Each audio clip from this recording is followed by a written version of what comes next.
Hello everyone, welcome back to my channel to another book review. In this video we will talk about helping yourself with White Witchcraft. And this is the author right here.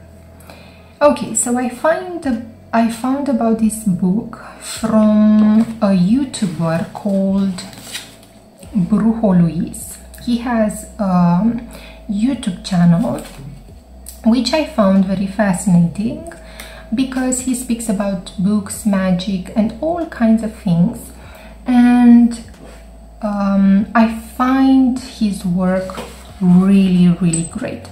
So he is the person who introduced me, so to speak, to this book, which I ended up buying.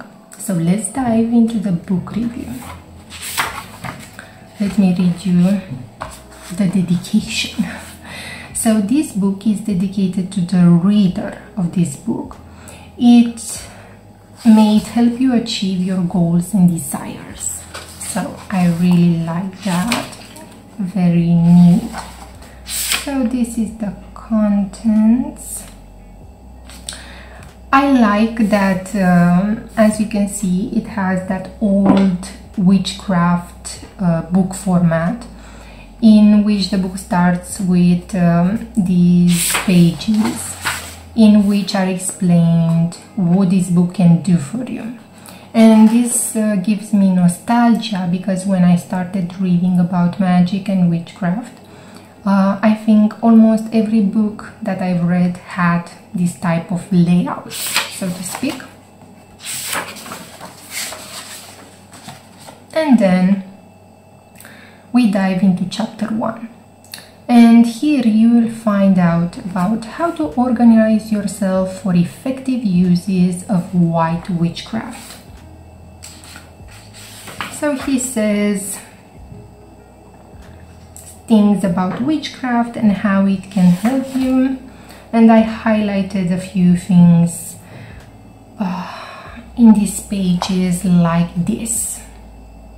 We distinguish a white witch from a practitioner of the black arts by understanding that a white witch is careful never to harm another being.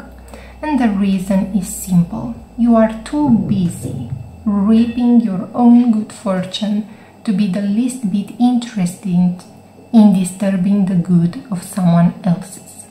So I really like this because it's so true. Another thing that I totally agree with is this thing: the power is available to you and it would be foolish to ignore it. So this is my own belief that if you know about magic, it will be foolish not to use it. Okay. Here. Oh, I found this page very interesting because I did not know about the Great Witch Pyramid, which has the 4 corners at the base, and these 4 corners are the following: constructive will, creative imagination, fate, and secrecy. So I believe it's the same thing with that old saying, to know, to dare, to will, and to keep silent. And at the top, I think it says accomplishment or something like that. So very interesting information. Right here, he gives you the 4 steps of creation. And according to this author, the 4 steps are the following: Desire fires the creative imagination, and in combination with ritual generates the emotion, which is enthusiasm. Okay, the emotional energy of enthusiasm is ritually controlled and shaped by your power of constructive will. Okay, and constructive will acts to mold the energy instead of letting it fly off in all directions to be wasted. This molding of energy is the actual creation of a living being that we will call a thought form. Number 3. The thought form is nurtured by faith and fed with regular doses of enthusiasm and love. And number 4, your living thought form entity is protected by secrecy until it manifests. So this is not groundbreaking, because you will find this type of information in many other books, but I find it very good in this format. Also, I totally agree about the secrecy info that the author says, mostly in this part of the paragraph. Okay, so he says that secrecy is equally important. Never expose a tender growing thought form to the ridicule or doubt of another. So I totally agree with this phrase right here, because you don't want to speak about your manifestations or spells or rituals with another person. So totally agree on that. Here he instructs on how to generate the full power of constructive will. So in these pages you will find how to think positively, also ways to enhance your creative imagination. And for example, here is an exercise to develop your creative imagination, and if you are familiar with initiation into Hermetics, this is an actual exercise in which you have to visualize certain objects for, he says here, 15 minutes. So here are just exercises. Okay. Also, what I love about this book is that you'll find many stories, success stories from normal people that use these tools to get what they wanted. Here you will find a small guide on suggestions about working tools when doing magical work.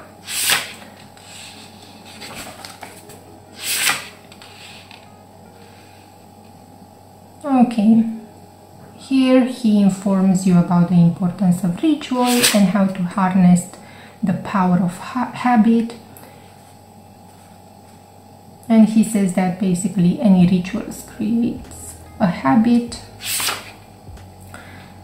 Also, what I found interesting, because before this book I did not knew very well, was this importance of the help from incenses, oils, herbs and powders.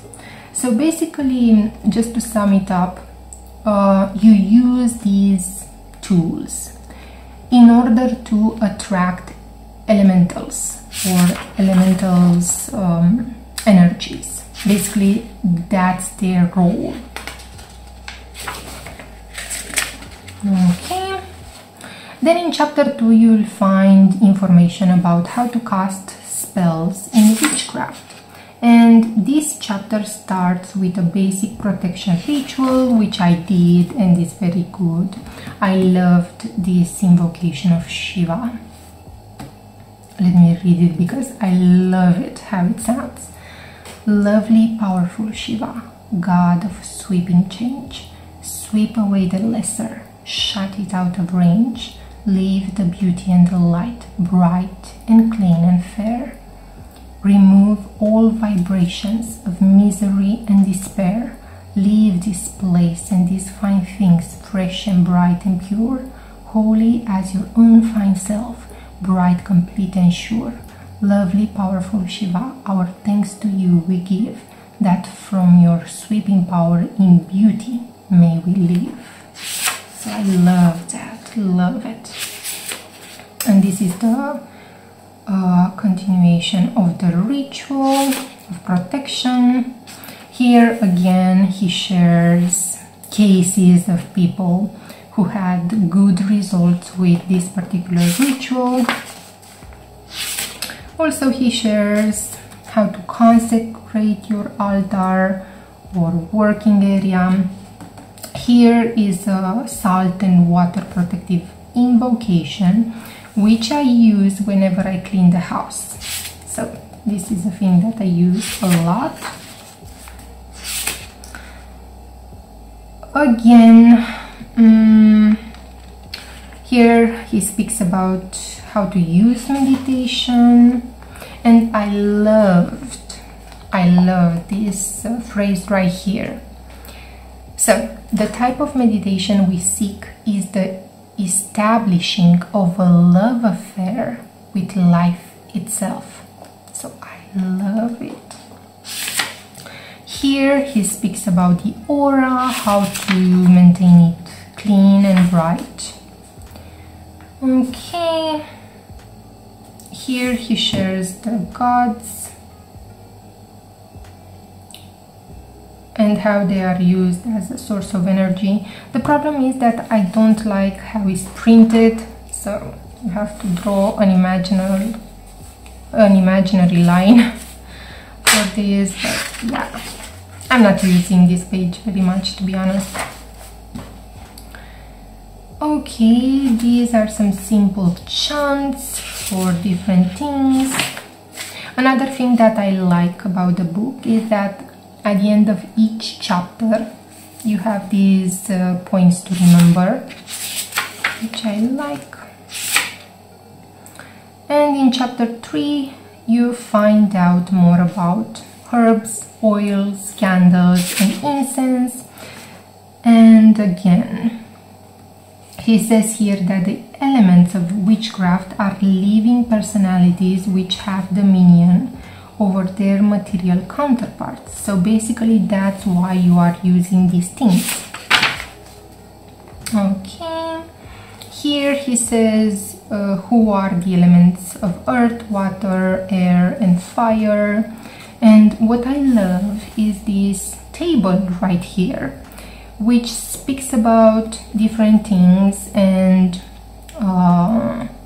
what can you use to attract these spirits. So for example, for the earth element you have the gnomes or trolls, and their leader is Gob, and these spirits are attracted by salts and powders, and they are rulers of riches and treasures. So it can give you an idea on what to use these types of spirits for, obviously in a friendship manner. Basic herbs that are associated with health, love, prosperity and protection.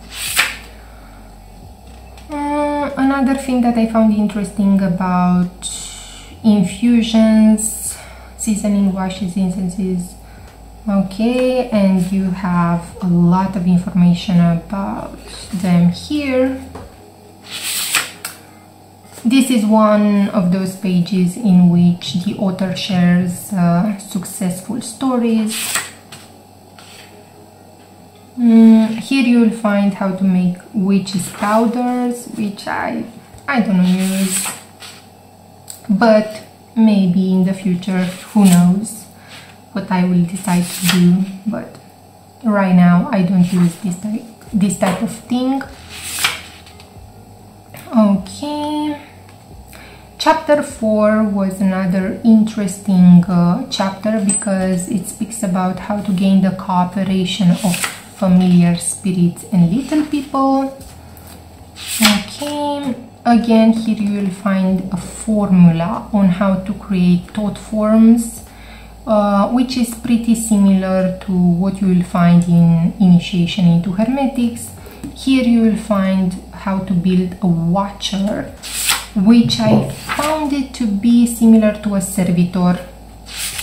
Here's the chant that you use for that watcher. How to make contact with your familiar spirits. When I read about this information, to me this seems to be like a spirit guide, which I have my own way of connecting to it. Okay, how to contact the right spirit teacher and so forth. And this chapter 5 is all about divination, forms of divination. Okay, let's move along. What I found interesting in this chapter is this usage of a candle. So you light a candle and you can use it as a way of obtaining certain answers, for example, to your questions. So he said that he suggested that its flame lean towards me for yes and away from me for no, and sideways if it couldn't answer. So this actually works. It's amazing. Okay, again he speaks about divination, tea leaf reading, which I'm not really interested in, sand reading, egg reading. Again, I'm not interested in these types of things. Another thing that I saw is this thing right here, the secret of getting pictures in a crystal. Let me read, because I spoke about this information many times in my videos, and the information is about peripheral vision. Okay, so he says the following: there is a visual trick to getting pictures in a crystal bowl or bowl of water. We assume you will try the water first, since it is more readily available and much cheaper. It is within the realm of your peripheral vision that all manner of pictorial symbology is available. So, in order to see spirits or anything, okay, or energy in general, you just have to look forward, and then to focus on what you see on the sides. Okay, if you go into any place and do this kind of observation of the environment, you will be shocked, let me tell you. Anyway, let's move along. Chapter 6: how to use rituals and spells to attract and hold a lover. So this is all about love magic. Okay, I will not go through everything.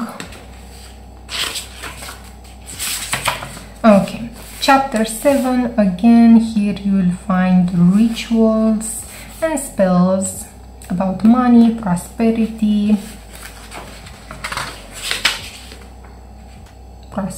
chants, business improvement chants. Okay,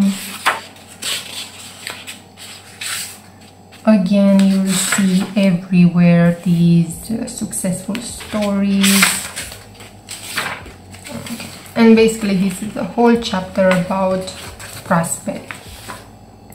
Chapter 8, the same thing, but it's about health matters. So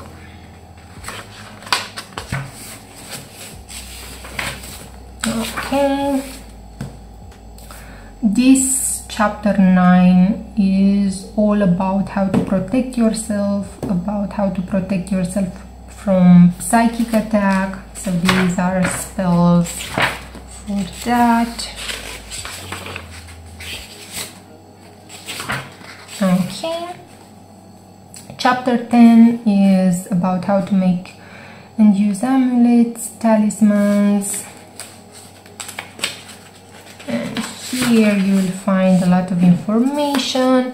What I love is this table right here, and for each zodiac sign you will find here colors that are suggested and stones. Also how to consecrate your stone lucky stone. Again, very nice. How to use the power of jewelry, which I've done many times, that I love. Okay, and here we will find the square of Saturn for protection, and these are talismans and other things like that. Okay. Okay, this is chapter 11, how to use rituals to gain power over other people. So here, for example, you will find a ritual to calm an angry person. So this is about others. A ritual to drive away troublesome people. I think I used this a while ago on some noisy neighbors, or I used the one from the Gallery of Magic, I don't remember. Anyway. Okay. This is very good, for example, if you are changing projects at work. I found it very useful. This is a ritual for acceptance by a new group. Okay. Okay. Chapter 12, about exorcism.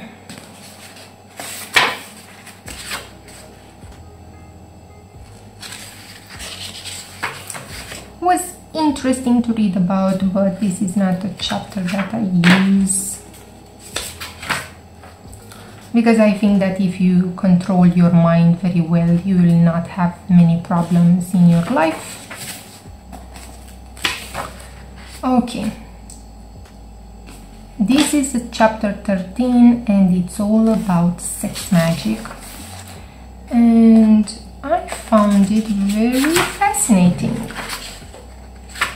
Very interesting. I mean, it's about all sorts of things. It's about manifestation, from money to health to many things that you can think of. So very good. I think it should not be a taboo, and it's definitely a book that will offer very good information about sex magic, but it's short. It's a short one. Okay, how to use rituals and spells to induce astral travel and prophetic dreams.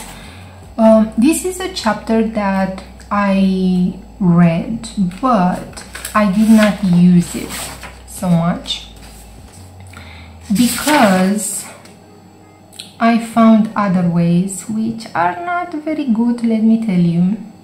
Sometimes they work, sometimes they don't. To me, astral travel, I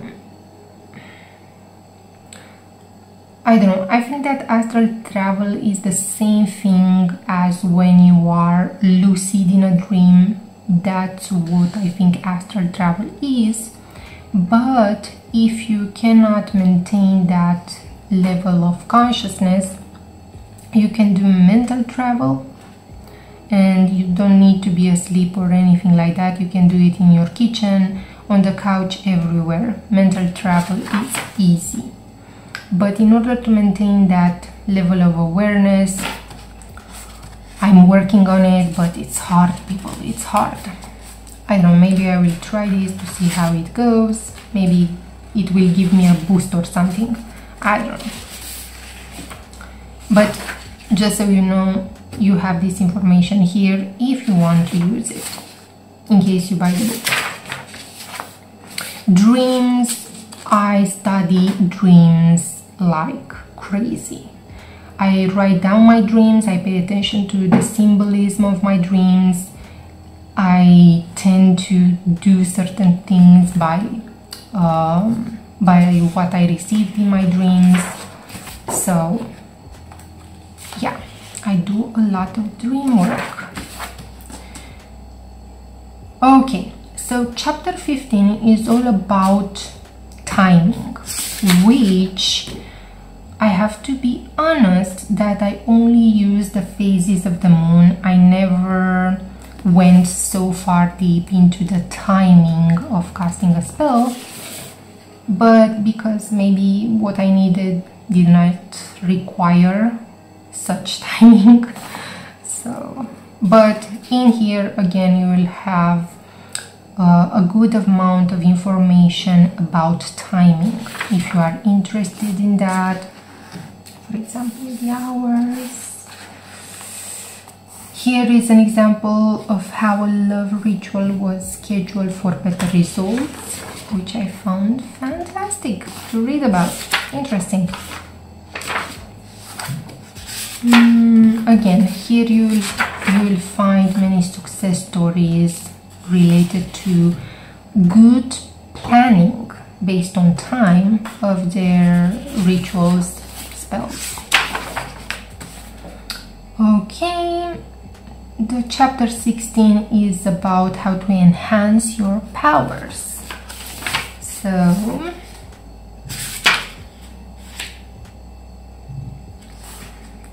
this is I remember right now.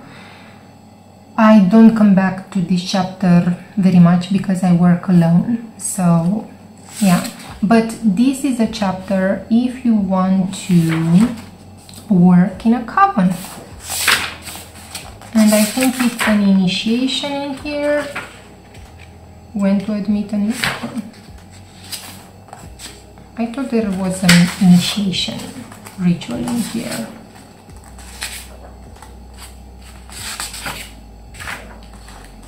Volume. Oh, okay, there it is.